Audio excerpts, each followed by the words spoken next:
সিদরাতুল মুনতাহার উপরে আছে কুরসি। কি আছে? কুরসি। আল্লাহ পাকের কুরসি, যেটা আপনি আয়াতুল কুরসির মধ্যে পড়েন, ওয়াসিআ কুরসিয়ুহুস সামাওয়াতি ওয়াল আরদ, মানে আল্লাহ পাকের কুরসিটা আসমান জমিনকে ঘিরে রেখেছে। আর বলে রাখি যে প্রত্যেক ফরজ নামাজ আল্লাহ পাক মানুষ সৃষ্টি করে কি করেছেন সেটা জানার আগে আমরা এটা জানবো যে আল্লাহ রাব্বুল আলামিন যখন একা ছিলেন তারপর আল্লাহ পাক কি করেছেন, জানতে ইচ্ছা করে না? আচ্ছা, আজকে আমরা হিস্ট্রিটা বলছি, শুনুন। আল্লাহ পাক একা ছিলেন, তারপর আল্লাহ সৃষ্টি করেছেন আরশে আজিম। আল্লাহ পাক সৃষ্টি করেছেন কি? আরশে আজিম। আরশ কি জিনিস? যেই আরশের ছায়ায় আল্লাহ পাক কিয়ামতের মাঠে 7 শ্রেণীর মানুষকে ছায়া দিবেন, যেদিন এই ছায়া ছাড়া অন্য কোনো ছায়া থাকবে না। আরশটাকে একটু বুঝি। একটা হাদিসের মধ্যে নবী সাল্লাল্লাহু আলাইহি ওয়াসাল্লাম বলেছেন, নবীর নাম শুনলেই দরুদ পড়বেন, বলবেন সাল্লাল্লাহু আলাইহি ওয়াসাল্লাম। নবীজি বলছেন, দেখো এই পৃথিবী থেকে প্রথম মহাবিশ্বের দূরত্ব হচ্ছে 500 বছরের পথ। কত বছর? 500 বছর। এভাবে দ্বিতীয় মহাকাশ থেকে তৃতীয় মহাকাশ দূরত্ব 500 বছরের পথ। এইভাবে প্রত্যেক আসমানের মধ্যে দূরত্ব হচ্ছে কত বছরের পথ? 500। সপ্তম আসমানের উপরে আছে সিদরাতুল মুনতাহা। কি আছে?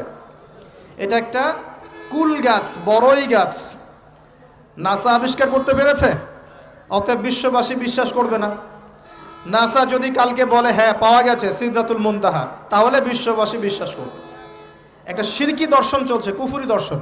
ও যখন বলবে হ্যাঁ, তখন সবাই বলে হ্যাঁ, যখন তারা বলে না, সবাই বলে না। আল্লাহ পাকের ওহীর জ্ঞানের কোনো মূল্য নাই সবার কাছে, ইল্লা মাশাআল্লাহ। সিদরাতুল মুনতাহার উপরে আছে কুরসি। কি আছে? কুরসি। আল্লাহ পাকের কুরসি, যেটা আপনি আয়াতুল কুরসির মধ্যে পড়েন, ওয়াসিআ কুরসিয়ুহুস সামাওয়াতি ওয়াল আরদ, মানে আল্লাহ পাকের কুরসিটা আসমান জমিনকে ঘিরে রেখেছে। আর বলে রাখি যে প্রত্যেক ফরজ নামাজের পর যে আয়াতুল কুরসি পড়ে, জান্নাতে যাওয়ার জন্য তার একটাই বাধা, মৃত্যু। মৌত হয়ে গেলে জান্নাতে চলে যাবে ইনশাআল্লাহ। একটা হাদিস আসছে, রাত্রেবেলা ঘুমানোর সময় কেউ যদি আয়াতুল কুরসি পড়ে, সারা রাত আল্লাহর পক্ষ থেকে একজন ফেরেশতা তাকে পাহারা দিবে ইনশাআল্লাহ। এই ফেরেশতা তো দেখা যায় না, দেখা যায়? তো কয়দিন পর যদি বলে যে যা দেখা যায় না তা বিশ্বাস করা যাবে না, আসলে কিন্তু এপিস্টেমোলজি তাদের এটাই, যা দেখে না তা বিশ্বাস করে না। পশ্চিমারা কি ফেরেশতায় বিশ্বাস করে? কেন করে না? এটা তো একটা প্রশ্ন, উত্তরটা আমি বলছি আপনাদেরকে। কারণ তাদের জ্ঞান তত্ত্ব হচ্ছে যা চোখে দেখি না, যা পরীক্ষা নিরীক্ষা পর্যবেক্ষণে আসে না, তার কোনো অস্তিত্ব নাই। এটা ওদের ফিলোসফি অফ এডুকেশন, শিক্ষা দর্শন। এটাকে আমরা ফিলোসফির ভাষায় বলি এপিস্টিমোলজি বা জ্ঞান তত্ত্ব। জ্ঞান তত্ত্ব টিচার যারা আছেন তারা বুঝবেন, তাদের জ্ঞান তত্ত্ব এমন। আর আমাদের জ্ঞান তত্ত্ব উল্টা, টোটালি ডিফারেন্ট। আমরা কি বলি? আমরা বলি ওয়াকুলিল হাক্কু মির রাব্বিকুম, সত্য আল্লাহর পক্ষ থেকে আসে। আমরা বলি যে অদৃশ্যে বিশ্বাস না করা পর্যন্ত কেউ মুমিনই হতে পারবে না। ইমানের কয় পিলার? ইমানের কয় পিলার? 6 পিলার। আমানতু বিল্লাহি, আল্লাহর প্রতি বিশ্বাস করলাম, ওয়া মালাইকাতিহি, তার ফেরেশতাগণের প্রতি, ওয়া কুতুবিহি, আল্লাহ পাকের আসমানি কিতাব সমূহের প্রতি, ওয়া রুসুলিহি, আল্লাহ পাকের রাসূলগণের প্রতি, ওয়াল ইয়াউমিল আখির, পরকালের প্রতি, ওয়াল কদরি খায়রিহি ওয়া শাররি, তাকদীর বা ভাগ্যের ভালো মন্দের প্রতি। এই 6টার একটাও কি চোখে দেখা যায়? আল্লাহকে দেখেছেন? ফেরেশতা দেখেছেন? আমাদের নবীকেও কি দেখেছেন? শুধু কোরআনটা আপনি চোখের সামনে দেখছেন, আর কিচ্ছু আপনি দেখছেন না। পরকাল দেখেছেন? তাকদীর ভাগ্য দেখেছেন? কিচ্ছু দেখি নাই। এই 6টা পিলারে বিশ্বাস না করতে পারলে কেউ মুমিন হতে পারবে না। পারবে?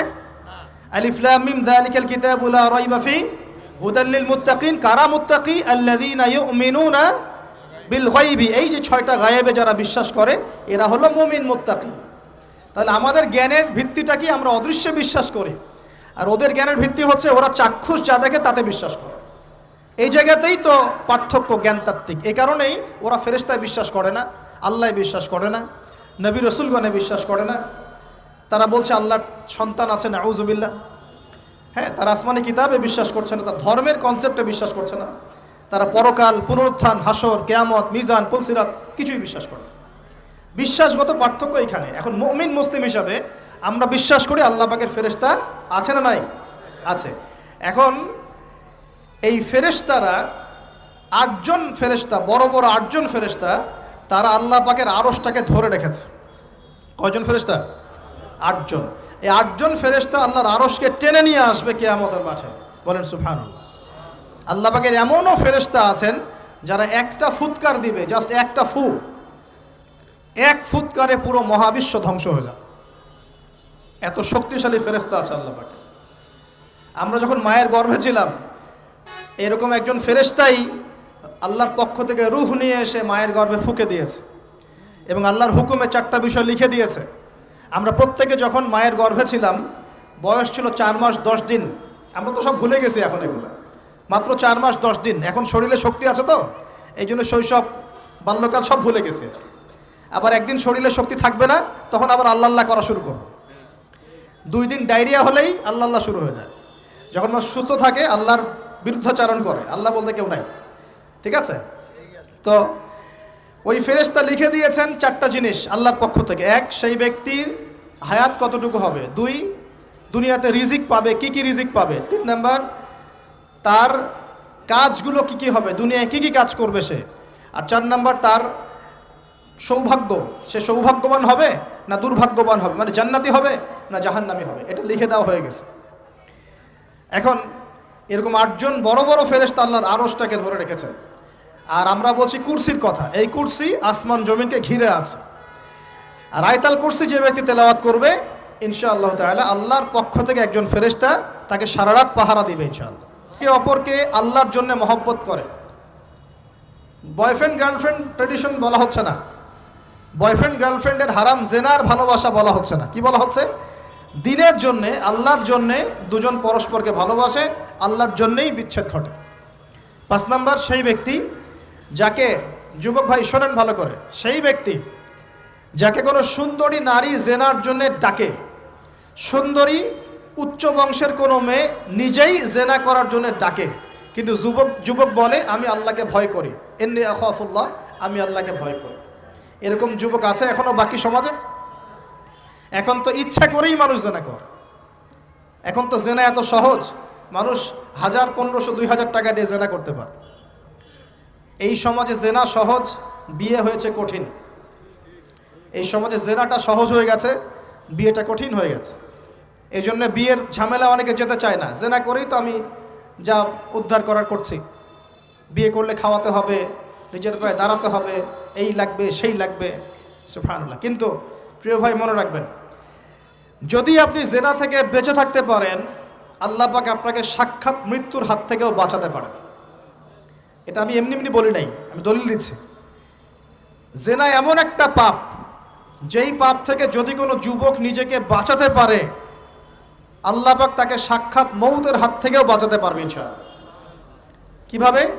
3 বন্ধু যাচ্ছে রাস্তা দিয়ে, হঠাৎ করে ঝড়, বন্ধু 3 জন ঢুকে গেল গুহার মধ্যে। কিসের মধ্যে? গুহায়, যে পাহাড়ি এলাকায় আপনারা থাকেন যারা, গুহার মধ্যে। হঠাৎ করে পাহাড়ের পাথর দিয়ে গুহার মুখটা বন্ধ হয়ে গেল। এখন খোলার কোনো অপশন নাই। সবাই বলছে এখন 3 জন, এখন তো আমরা বের হতে পারবো না, সবাই সবার নেক আমলের ওসিলা দিয়ে আল্লাহর কাছে দোয়া করো। কিসের ওসিলা দিয়ে? নেক আমলের ওসিলা দিয়ে দোয়া করতে হয়। যে হাদিস, মৃত মানুষকে ওসিলা করে তার জন্যে নজর মানত জবাই করে দোয়া করতে হয় না, নিজের নেক আমলের ওসিলা দিয়ে আল্লাহর কাছে দোয়া করতে হয়। আল্লাহ পাক এখন দোয়া শুনলেন। একজন বলছে আমি আমার পিতা মাতাকে খুব খেদমত করতাম, তাদেরকে দুধ পান না করে দুধ পান করাতাম না, নিজেও করতাম না, ছেলেদেরকে করাতাম না। আল্লাহ এই কাজটা তোমার ভালো লাগলে আজকে গুহার মুখ থেকে পাথর সরিয়ে দাও। পাথর একটু সরে গেল। পাথর আল্লাহর কথা শোনে কিনা? শোনে না? সবাই আল্লাহর কথা শোনে। আগুন আল্লাহর কথা শোনে কিনা? ইব্রাহিমের জন্য আগুন ঠান্ডা হয়ে যায় নাই? আচ্ছা, তারপরে আরেকজন দোয়া করছে, আল্লাহ আমার এক কর্মচারী ছিল, তার বেতন বাকি ছিল, সে বেতন না নিয়ে চলে গেছে, আমি সেই বেতনটা দিয়ে কিছু গবাদি পশু কিনেছি। আস্তে আস্তে গবাদি পশু বেড়েছে, অনেক দিন পর সে এসেছে টাকা চাওয়ার জন্য। তা আমি বলেছি সবই তোমার, সব নিয়ে চলে যাও। সে বলেছে আপনি কি ফাইজলামি করতেছেন আমার সাথে? আমার টাকা আমাকে দেন। বলছে না, তোমার টাকা দিয়ে আমি এটা কিনেছিলাম, আজকে বংশবৃদ্ধি হয়েছে, সব তোমার, নিয়ে যাও। সে নিয়ে গেল। সে বলছে আল্লাহ এই কাজ যদি তোমার সন্তুষ্টির জন্য করে থাকি, আজকে আমাকে বাঁচাও। পাথর একটু সরে গেল। এবার তৃতীয় ব্যক্তি, এই ছেলে বলছে, যুবক ছেলে, আল্লাহ আমার একজন চাচাতো বোন ছিল। কে ছিল? এই যে বয়ফ্রেন্ড গার্লফ্রেন্ড, খালাতো বোন, চাচাতো বোন, এখন তো বিচ্ছিরি অবস্থা। এখন এমন একটা অবস্থা, পশ্চিমা সভ্যতার রিপোর্টগুলো পড়ে দেখি, ভাই ও বোনের সাথে জেনা করে নাউজুবিল্লাহ। ওদের ওখানে নিজের আপন পিতার দ্বারাও মেয়ে সেক্সুয়াল হ্যারাসমেন্টের শিকার হয়। ওরা আমাদেরকে শেখায় এখন ভালো কোনটা মন্দ কোনটা, আর আমরাও আমাদের মাথাটা কবে যে বিক্রি করে দিলাম। ওদের কাছ থেকে ভালো মন্দ শিখতে হচ্ছে, কোরআন সুন্নাহ বাদ দিয়ে ওদের কাছ থেকে ভালো মন্দ শিখতে হচ্ছে। তো চাচাতো বোনকে সে খুব ভালোবাসতো, তাকে সে পেতে চাইতো, মানে তার সাথে সেক্সুয়াল সম্পর্ক করতে চাইতো। আমাকে 1000 বা 100 স্বর্ণ মুদ্রা দিতে পারো, দিনার, তাহলে আমি তোমার সাথে সেক্স করব, মানে জেনা করবো, নাউজুবিল্লাহ। তো সেই ছেলে অনেক কষ্ট করে এই টাকাগুলো বা এই দিনারগুলো অর্জন করে, কামাই করে, দিনরাত পরিশ্রম করে, ঠিক আপনারা যেমন করছেন আর কি। তো এরপর সে তার স্বর্ণ মুদ্রা দেয়, দিয়ে বলে যে এখন আমাকে আমার কাজ করতে দাও। তখন সেই মেয়ে রাজি হয়। ঠিক যে মুহূর্তে তারা সেক্সুয়াল সম্পর্কটা করবে, ঠিক ওই মুহূর্তেই এই মেয়ে বলে ওঠে, হে আল্লাহর বান্দা, আল্লাহকে ভয় করো। আমি সারা জীবন আমার সতীত্বকে ধরে রেখেছি, কাউকে দেইনি, আমি কারোর সাথে এরকম অন্যায় করি নাই, আমি খারাপ মেয়ে নই, তুমি আমার ইজ্জতটা নষ্ট করো না। কে বলছে কথা? মেয়ে। ওই অবস্থা থেকে কি একটা ছেলের উঠে আসা সম্ভব? এটা কি এতটাই সহজ? এটা কিন্তু সহজ না। সত্যি কথা বলতে এই বিষয়টা কিন্তু এতটাও সহজ না। যারা অবিবাহিত তারা হয়তো বুঝতে পারবে না, বিবাহিতরা বুঝতে পারছে। তো ওই অবস্থা থেকে সেই টাকাগুলো না নিয়ে সেই স্বর্ণমুদ্রা মেয়েকে দিয়ে ওখান থেকে সেই ছেলে উঠে আসে আল্লাহর ভয়ে। সে এখন গুহার মধ্যে আটকা পড়েছে, আল্লাহকে বলছে, আল্লাহ ওই দিন ওই কাজ যদি তোমার সন্তুষ্টির জন্য করে থাকি, আজকে আমাকে মৃত্যুর হাত থেকে বাঁচাও। সমস্ত পাথর ধপধপ করে সরে গেল গুহার মুখ থেকে। এটা কিন্তু কোনো গাল গল্প না, এটা বনু ইসরায়েলের ঘটনা, সত্য ঘটনা। এই হাদিস থেকে আমি আপনাকে দলিল দিচ্ছি যে যদি জেনার মতো পাপ থেকে আমি সরে আসতে পারি, সাক্ষাৎ মৌত থেকে আল্লাহ বাঁচাতে পারে। প্রিয় ভাই, সেই যুবক আরশের ছায়া ছায়া পাবে যে তার যৌবনকালটাকে আল্লাহর পথে কাটিয়েছে, এবং যাকে কোনো সুন্দরী মেয়ে জেনার জন্য আহ্বান করে, সে বলে আমি আল্লাহকে ভয় করি। আমরা তওবা করি, আমরা কোনো প্রকার জেনার পাপে যাব না ইনশাআল্লাহ। যদি হারাম কোনো সম্পর্ক থেকে থাকে, আজকেই এই নাম্বার ডিলিট করে ফেলতে হবে। আল্লাহ পাক তৌফিক দান করুন। ডিলিট করার আগে আবার ফোন করে বলেন না যে আজকে থেকে আর কথা বলবো না, তাহলে এই কথা আর কোনোদিন শেষ হবে না। একবারই বন্ধ, ডিসকানেক্টেড। কার জন্যে? আল্লাহর জন্যে। এবং এটা করার পরে আল্লাহকে বলতে হবে, আল্লাহ শুধু তোমার ভয়ে এবং তোমার সন্তুষ্টি পাওয়ার জন্যে আমি জেনা থেকে বেরিয়ে আসলাম। আল্লাহ তুমি আমাকে হেদায়েত দাও, ঈমান দাও, আমল দাও, এবং তোমার রাস্তায় আমাকে বেহিসাব রিজিক দাও, এবং নেককার কুমারী, নেককার প্রেমময়ী, তাকওয়াবান, মুত্তাকি একজন স্ত্রী আল্লাহ তুমি আমাকে দান করো। ইনশাআল্লাহ আল্লাহ পাক আপনাকে দান করো। আল্লাহ পাক দান করো। আল্লাহ পাকের জমিন প্রশস্ত, আল্লাহর হাত প্রশস্ত। আল্লাহর হাতকে সংকীর্ণ মনে করবেন না, আল্লাহর জমিনকে সংকীর্ণ মনে করবেন না। আল্লাহ পাক যাকে ইচ্ছা বেহিসাব রিজিক দিতে পারে ইনশাআল্লাহ। আল্লাহ পাক আমাদের সবাইকে বেহিসাব রিজিক দান করুন বলি আমিন। আর কে? আর সেই ব্যক্তি যে এত গোপনে দান করে, যার বাহাত জানে না ডান হাত কি দান করেছে, যার বাহাত জানে না ডান হাত কি দান করেছে। আমাদের মতো নয় যে 10,000 টাকা দান করলে সবাইকে না জানানো পর্যন্ত ঘুম হচ্ছে না, এমন নয়। দান এমন গোপনে করে যে তার বাহাত জানে না ডান হাত কি দান করছে। আল্লাহ পাক আমাদের সবাইকে গোপনে দান করার তৌফিক দেন। এর মানে এই না যে প্রকাশ্যে দান করা যায় না, প্রকাশ্যেও দান করা যায়। অন্যকে উৎসাহিত করার জন্যে প্রকাশ্যেও দান করা যায়, কিন্তু গোপন দান আল্লাহর কাছে অনেক বেশি পছন্দের। আর 7 নাম্বার সেই ব্যক্তি যে নীরবে নিভৃতে গোপনে আল্লাহর কথা স্মরণ করে কাঁদে এবং তার চোখ দিয়ে অশ্রু প্রবাহিত হয়। এই 7 শ্রেণীর মানুষকে আল্লাহ পাক কিয়ামতের মাঠে আরশের ছায়ায় ছায়া দিবে ইনশাআল্লাহ। আমরা কি পেতে চাই? আল্লাহ পাক এই আরশ সবার আগে সৃষ্টি করেছেন। তারপর কি সৃষ্টি করেছেন? কলম। কি? কলম। কলম সৃষ্টি করে আল্লাহ পাক বলেছেন উকতুব, লিখো। কলম বলছে মাযা আকতুব, আমি কি লিখবো? আল্লাহ বলছেন কিয়ামত পর্যন্ত যা হবে সব লিখো।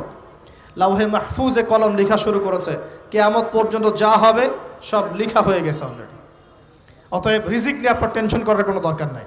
যা লেখা হয়েছে পাবেন ইনশাআল্লাহ। যদি হালাল পথে চান হালাল পথে পাবেন, হারাম পথে চাইলে হারাম পথে পাবেন। আপনি যা তাকদিরে আছে এর বাইরে আপনি কিছু পাবেন না, যতই চেষ্টা করেন। আল্লাহ পাক আমাদের সবাইকে তাকদির নিয়ে সন্তুষ্ট থাকার তৌফিক দান করুন। এই তো প্রথম বিশ্বযুদ্ধে কত মানুষ মারা গেছে? 3 থেকে 4 কোটি। 3 থেকে 4 কোটি। নবী সাল্লাল্লাহু আলাইহি ওয়াসাল্লাম এবং সাহাবীরা যত যুদ্ধ করেছেন ইসলামের জন্য, সবগুলো যুদ্ধের পরিসংখ্যান মিলালে 10,000 মানুষও মারা যায় নাই, 10,000ও না। আর তোমাদের শুধু প্রথম বিশ্বযুদ্ধেই 3 থেকে 4 কোটি মানুষ মারা গেছে। সেকেন্ড ওয়ার্ল্ড ওয়ারে মারা গেছে 7 থেকে 8 কোটি মানুষ। ভিয়েতনাম যুদ্ধে এরকম প্রায় 4 থেকে 5 লক্ষ, আরও বেশি হতে পারে। চায়নায়, রাশিয়ায়, আপনার ইতালিতে যে বড় বড় রেভলিউশনগুলো হয়েছে, দেখবেন লক্ষ লক্ষ মানুষ মারা গেছে, লক্ষ লক্ষ। এই যে শুরু হয়েছে ইউক্রেন রাশিয়া, এই যুদ্ধ এত তাড়াতাড়ি থামবে না, এই যুদ্ধ এত দ্রুত বন্ধ হবে না, এটা কন্টিনিউয়াসলি চলতে থাকবে। ওদের প্ল্যান ছিল সিরিয়াকে নিয়ে, সিরিয়াকে কেন্দ্র করে তার একটা মালহামা চেয়েছিল, গ্রেট ওয়ার, বিশ্বযুদ্ধ। ওটা হয়নি, আলহামদুলিল্লাহ হয় না, আলহামদুলিল্লাহ হয়নি। এখন নতুন পরিকল্পনা হচ্ছে এই যে ইউক্রেন রাশিয়া ইস্যু নিয়ে সারা ওয়ার্ল্ডে একটা ফেতনা সৃষ্টি করে। অলরেডি তারা ফেতনা সৃষ্টি করেই ফেলেছে। গ্যাসের দাম বেড়ে গেছে, তেলের দাম বেড়ে গেছে, এক্সপোর্ট ইম্পোর্ট কলাপস করছে, অনেক সমস্যা হচ্ছে। এবং এটাকে জিইয়ে রাখা হচ্ছে অস্ত্র দিয়ে, প্রযুক্তি দিয়ে, হ্যাঁ, ট্যাঙ্ক দিয়ে, সমরাস্ত্র দিয়ে ওরা জিইয়ে রাখছে যুদ্ধটাকে, যে চলুক, কন্টিনিউয়াসলি চলতে থাক। কারণ তাদের উদ্দেশ্য হচ্ছে পুরো বিশ্বে একটা ম্যাসাকার যুদ্ধ লাগানো। এটা আস্তে আস্তে আপনারা বুঝতে পারবেন, আমাকে কিছুই বলতে হবে না, আস্তে আস্তে আপনারা এমনি বুঝতে পারবেন। সারা বিশ্বে একটা গ্রেট ওয়ার হতে পারে, যেটাকে মিলিটারি অ্যাফেয়ার্স যারা বুঝেন তারা বলেন যে নিউক্লিয়ার ওয়ার বা পারমাণবিক যুদ্ধের কথা বলেন। এটা কিন্তু আমাদের দরজায় দাঁড়িয়ে আছে। আমরা দোয়া করি এমনটা না হোক, কিন্তু হতে পারে। আমরা দোয়া করি এমনটা না হোক।